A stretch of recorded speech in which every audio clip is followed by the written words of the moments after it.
কাকু, আসলে আমি একটা জিনিস জানতে চাচ্ছি, যে আসলে অরিজিনাল অথেন্টিক যে রস দিয়ে যে গুড়টা বানানো হয় ওই গুড়ের স্বাদ আর নর্মাল যে বাজারে যে গুড়ের দুধটা পাওয়া যায় ওই গুড়ের স্বাদের ভিতরে আসলে কোনো পার্থক্য আছে কিনা? বাবা, বিষয়টা হলো কি, আল্লাহ সত্য মিথ্যে দুটি জিনিস দিতে আর করে দেয়নি পৃথিবী। জি সত্য কোনোদিন মরে না, জি জি জি। আর ভেজাল কোনোদিন থাকতে পারে না। তো ভেজাল ছাড়া গুড় আর সুস্বাদু সারা জীবন একই রকম থাকবে। ভালো লোক ভালোই থাকবে, খারাপ কি কোনদিন ভালো হতে পারবে? না, তাহলে খাঁটি গুড় তার সুস্বাদ আলাদা, আর যার ভিতরে ভেজাল আছে তাই কোনোদিনও স্বাদ লাগে। ভেজাল ছাড়া আপনার 4 ধরনের গুড় হবে। একটা হবে পাটা, একটা হবে খুঁড়ি সিস্টেম, একটা হবে দানা, কসকসে দানা, যা খাতে লাগলে খুব সুস্বাদু।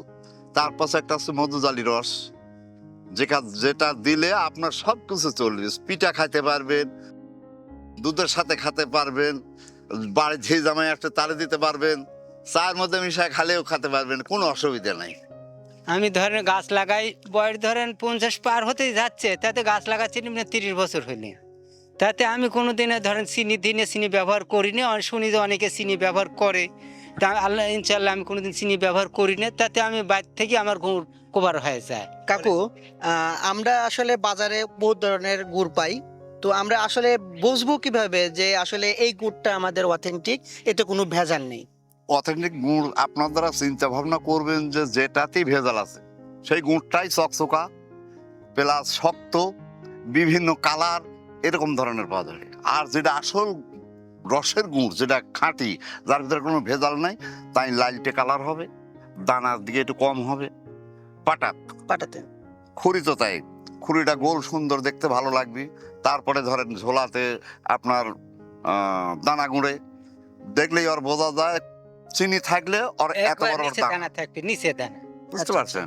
আর যেটা রসের গুড়ের যেটা দানা, সেটাকে ছোট দানা হবে, কিন্তু ও দেখলেই বুঝতে পারবি। আর যেটা চিনি মিশিনি সেটা দানা হবে বড় বড়। প্রি অর্ডার গুলো আপনারা দিতে থাকেন। গুড় আপাতত প্রথম দিকে আমরা খুব বেশি দিতে পারবো না, কারণ প্রথম দিকে আমাদের রস কম আসে। তো পরবর্তীতে যখন শীত বেশি পড়বে আর খেজুরের পূর্ণ যৌবন চলে আসবে, তো তখন আমরা বেশি গুড় দিতে পারবো। তো যারা আসলে নিতে ইচ্ছুক, তো খুব দ্রুত আপনারা প্রি অর্ডার করে ফেলুন। এবছরে ভালো গুড় পেতে হলে ফুড ফেয়ারে অর্ডার করুন।